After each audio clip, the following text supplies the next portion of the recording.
guys! So, I am in the playroom today because my sister fixed it up and everything, and now it's not as creepy as before. So, I actually have a background! Yay!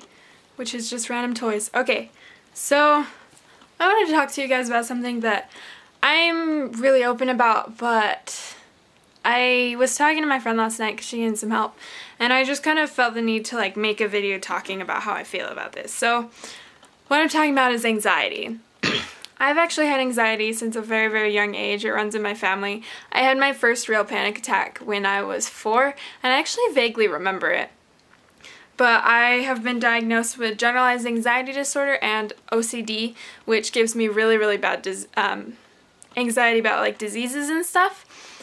So, and my generalized anxiety disorder is just all over the place for no reason. It's kind of fun, but mostly about traveling, which sucks because I love traveling, but I hate traveling and it's confusing. So, anyway, I was diagnosed with generalized anxiety disorder when I was really young, but I've been getting help for my anxiety since I was maybe around 11. And there is a bunch of stuff that I've learned within the past year that have really, really helped me come to terms with my anxiety. And like nothing ever could. I don't take medication for anything. I believe that you have the power, so my illnesses aren't super bad, so I just believe that I have the strength to handle it myself, and I've always felt that way. Plus I just don't like the way that medication affects people. And so I'm not on any medication. I haven't been in therapy in over a year, and so I just kind of deal with all of this on my own. And it gets really bad sometimes. In fact, it's been really bad the past couple months, and I've been up for hours every night just freaking out about stupid things, like just the most out of the blue things that I know are crazy, but I still freak out about them, and it kind of sucks. But like a couple nights ago, I found this spider bite on my leg. And I like just would not go to bed because I was freaking out so bad, and my friend was really, really nice about it and stayed up and helped me and calmed me down and made sure I knew that it wasn't a bad thing because it's not irritated or anything. Yeah, it was just, a lot of people don't really know how to deal with people who are having a panic attack, and he was being really nice about it, and it was kind of refreshing. But I don't want to talk about how to deal with anxiety in this video. I want to talk to specifically the people that have problems with anxiety and are just wishing that it didn't exist or that it would go away. And that's who I'm going to talk to here, the people like me. Or how I was a year ago, at least. So I have this one way of looking at anxiety that could be related to quicksand, but I prefer to relate it to Adventure Time. See, I've been watching Adventure Time all day, and it's my favorite show. Well, it's my second favorite show. Supernatural is my favorite show. But I just love Adventure Time because it just has these really hidden meanings in their episodes that just seem completely pointless. Like, somehow you can relate to them. So, I don't know if you've seen Adventure Time, but I'm going to explain it to you anyway, just in case. So, it's about this, it's set in a post-apocalyptic, like, world in the future. And there's a lot of like mutated people and stuff and just really weirdness. But Finn the human is supposedly the last human, but we've learned that there's a couple other humans that might be around. But so then it focuses around Finn the human and his best friend Jake, who's a dog. And so they're heroes in Oo, which is basically what Earth is called, I think. I don't know. I might be explaining this wrong. This is just how I perceive it. So they're heroes in Oo, and they go around and they fight monsters and they help people and just all this stuff. And so Finn, he has this sword. And he notices I haven't seen the episode in a while, but he notices the sword is getting really dull. So they go to find a new sword. So they go to like a sort of a market kind of thing. There's just a bunch of stuff being sold, and they find this guy who's selling a grass sword, like that's literally a blade of grass.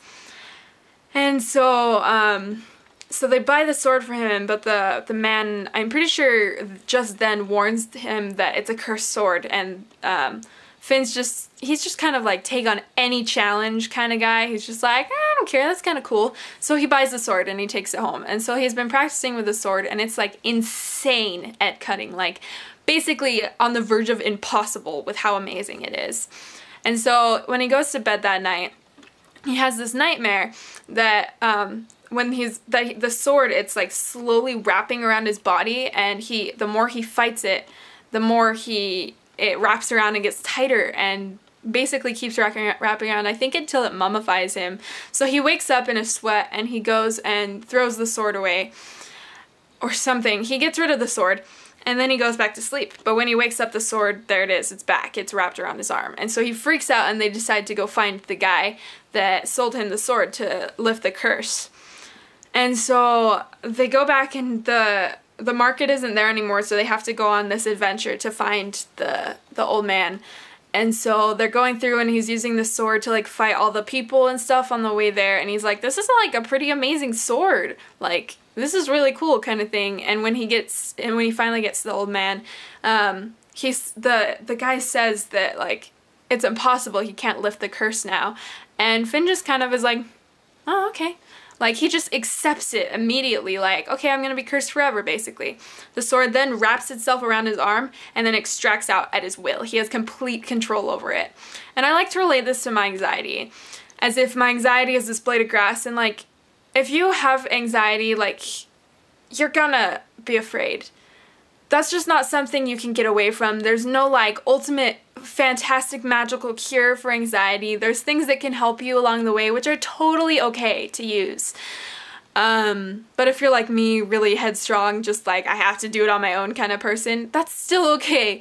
But the thing that you have to realize is you are going to be afraid about some really weird stuff sometimes. Even if you just have a phobia, things are gonna freak you out. That's just how it is. It's just something that you have to accept.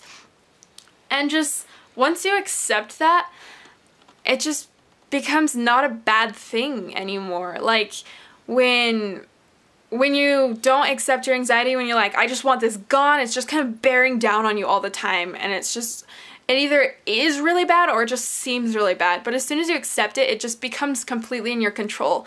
Like how I said that I don't like traveling, I have planned an entire road trip across America to visit some of my online friends for like next year. Like as soon as I get the car to get and money and stuff to go on this trip, I'm gonna go. Even though I'm terrified of traveling, and I know I'm gonna have issues along the way, and I know I'm gonna have panic attacks, but I'm doing it anyway.